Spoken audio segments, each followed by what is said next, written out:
Hey guys, how's it going? Welcome to my video. All right, I just want to give you guys a quick fix if you guys are in this situation. So a couple of days ago, I had this situation come up with my car. Previous to that, I had no issues. Car was driving fine. Matter of fact, it's been driving fine since I had it. The only thing that I actually had to change out within the last year was the battery. Other than that, I really had no issues whatsoever. So I was driving all day, went into supermarket, got some cherry ice cream. Love cherry ice cream. Got like 2 tubs of it, came out and was all ready to go home and have some good old ice cream in the hot summer, and it cranked, but it wouldn't start. Cranked, it wouldn't start. So I was thinking to myself, oh wow, okay, so this is a situation. It's not the worst situation. I'm getting power to everything. The AC wasn't working because the car wasn't turning on, but the blow motor was working. The radio worked. Everything worked, but it just would not turn. It would not run. It wouldn't run. It wouldn't run. So here's this situation. I'm stuck with 2 tubs of ice cream. It's like 95 degrees out, and I didn't want to waste ice cream. So I'm like, all right, let me just do see if I could do a quick fix on this. Hopefully it was a quick fix. Maybe some weird thing. So I just kept on cranking it. Kept on cranking it like 6, 7, 8 times, hoping that it would start. It wouldn't start. So I was like, okay, so this might be more of a serious situation, because I was trying to get into neutral and all the other gears and try starting in neutral, and it didn't work. So I was thinking to myself, okay, hopefully it's not something too bad, because there's no check engine light on the dash. Okay, there's no check engine light on the dash. I was hoping it wasn't too bad.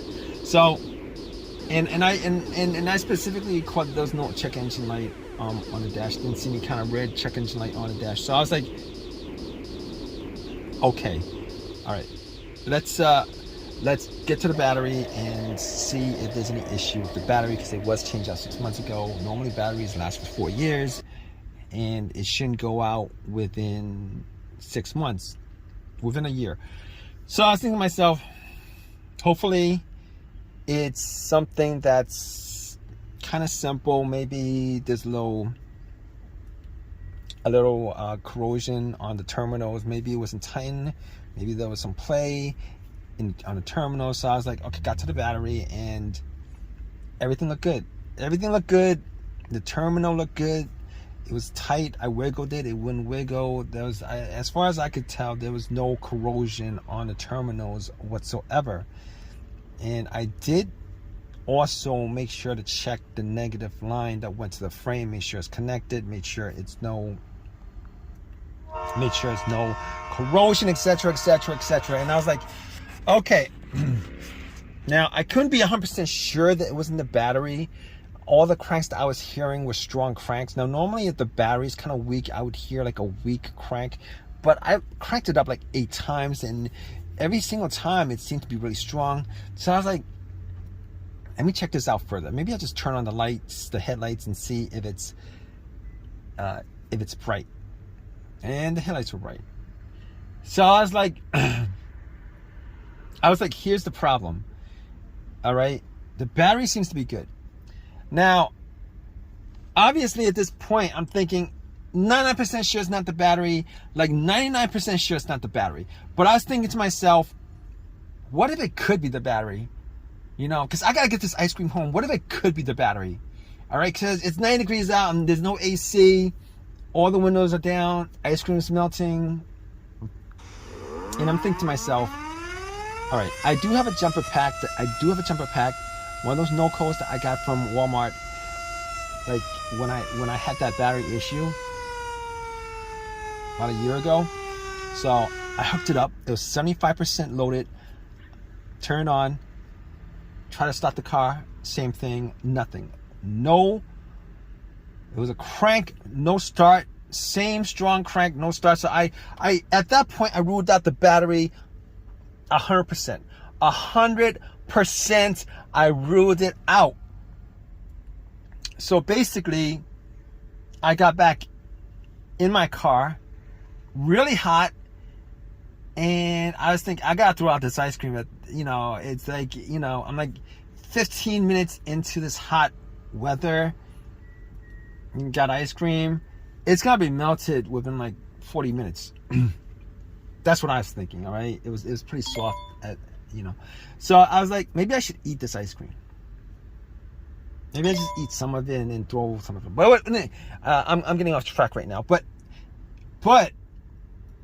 I was thinking to myself, maybe it's the crankshaft, maybe it's the camshaft, maybe it's the mass airflow sensor, maybe it's any of those things with a sensor in it. Maybe it could be all those things. And I record to myself. You know what? There was no check engine light. I remember looking at the dash. For whatever reason. I remember looking at the dash and I didn't record a check engine light because I would have noticed it. All right. And if any of those components, the mass airflow sensor, the crankshaft, the camshaft, the throttle position, if any of those sensors, any of those sensors had any issues whatsoever, for the most part, like 99% of the time, if any of those sensors has issues, there's a good chance 99% of the time that the check engine light will illuminate or at least blink. Now, I didn't have an OBD2 scanner on me to scan it all the way through, so I don't know that 100% for a fact, but I know that I could probably rule out most of those things. So at that point, I was like, I was sitting in my car. It was hot. I was thinking about calling AAA, and at that point, I was like, let me just eat some ice cream. I ate some ice cream. I filled my stomach up, trying to figure out what could be the cause of it. It could be a bunch of things, but I was going through the most obvious things that it could be. It could be, after ruling out the battery, after ruling out all the sensors, because there was no check engine light, I was thinking, here's what's left. All right, the fuel pump relay, the fuel filter. It's either not getting fuel or it's something electrical, like a blown fuse or blown relay. Now, my next step was I went and checked the fuses and the relays. Now, all the fuses look good. I didn't have a fuse tester on me, but I looked at the fuse box just to make sure nothing looked like it was brownish or burnt or any of that nature, and none of it looked burnt. I didn't smell any kind of burnt coming from it. So I was like, maybe it's the fuel pump. It could be the fuel pump. Maybe it's the fuel pump relay. One of those things may have gone out. So I was thinking, I got back in my car. I tried to start. I actually tried to start my car, trying to listen to see whether there's priming at the fuel pump. Now, funny enough, I was able to hear some buzzing when I turn the key to the on position. All right, the on position is the position before the crank. All right, it's before the crank. Turn it to the on position a couple of times. Turn it off, turn it to the on position. Turn it off, turn it to the on position a couple of times. And I was sitting in my car with my ice cream, melting ice cream. I had a plastic spoon. I was eating ice cream, and it was really good. And I was thinking to myself, all right, I could hear the fuel pump, like a whizzing motorized sound from the fuel pump. I could hear it. And at that point, I was able to rule out two things. I was able to rule out the relay. I was able to rule out the fuel pump. Now, I couldn't rule out the fuel filter. or the fuel injectors, any of that stuff, but there's like a 90% chance that the fuel pump worked, the fuel filter worked, and if there's anything that's causing issues with the fuel delivery into the engine, it would start up and it would die out. It would start up a little bit and would die out.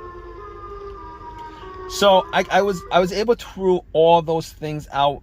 The fuses. Now I didn't have any testers on me, so I wasn't 100% sure that it was any that it couldn't be any of those things. That wasn't like I would need to test it out to say it's 100% that any one of those components could be causing the crank no start issue. So I was sitting back and eating ice cream. I got to like half a tub left, and I was like, I'm gonna have to throw this out. Probably should call AAA. And then I had like a little bit of an epiphany. I was thinking to myself, you know what? I had this issue maybe 5 years 5 years ago on another vehicle. Ran through a lot of the tests, but had it towed, and funny thing is, it turned out to be nothing more. I spent money on towing at that point, and it turned out that it was something that was pretty simple. It was something as simple as the key fob, or the key fob itself not being picked up or recognized by the car's computer, or it was the key fob battery. Now, I've never changed the key fob battery since I had this car, and I wasn't 100% sure whether it was the key fob battery that could be causing the situation, but there is a chance the key fob battery could be causing this situation, particularly if you rule out all the things that I ruled out. So at that point, I was thinking to myself, you know what? I'm gonna take the key fob battery out, because I can't tell 100% whether that's causing the issue. But I went back into the supermarket. All right, I took the battery out of the key fob itself, the remote, got a battery, popped it in, and I was crossing my fingers that it was something as simple as that, because I had no issues with the vehicle previous to that, except for changing out the battery. And guess what, guys? Once I got in and tried to start it, it cranked up. It cranked up immediately. It's cranked up ever since. I've had no issues whatsoever since. It's as simple as that. So a lot of times, you know, it could be one of the components that I went through, but sometimes it could be that as simple as your key fob battery that's causing the issue. So if you guys are in this situation, I'm sure you guys are, if you guys are watching this and you guys want to rule out something that could be causing your crank no start situation, and you guys want a very, very, very quick fix, definitely try this out. Okay, take the key, especially if you guys haven't changed the key fob battery in a while, take the key fob battery out and go to your local, wherever it is, CVS, and any place that sells these little flat batteries, buy yourself one of these batteries, replace it, pop it in, and try to start it. If it starts up, then you're all in the clear. Now, obviously, if you guys are still having a crank no start situation, then that's another issue. But if you guys are in that situation, you guys could probably rule out this key fob, low key fob battery, or dead battery on your key fob situation, which is definitely worth it to do. Because if you guys are in this situation where you guys are trying to troubleshoot issues, etc., this is probably one of the things that get to a lot of people, or get to most people, because when they come across this issue, they think that it's probably a component in the car that's causing it, and they won't actually go to other scenarios that might be causing it that has really nothing to do with the electrical or mechanical working of the car, but instead it's probably related to something that they wouldn't normally think or would be causing an issue like that. But anyway, I hope you guys have I hope this helps you guys out, if you guys in this situation, and I hope you guys have this fixed. It's as simple as this. All right, if you guys have a comment, please definitely leave a comment in the comment section. Please subscribe, please give me a thumbs up, all that good stuff. All right, guys, take care.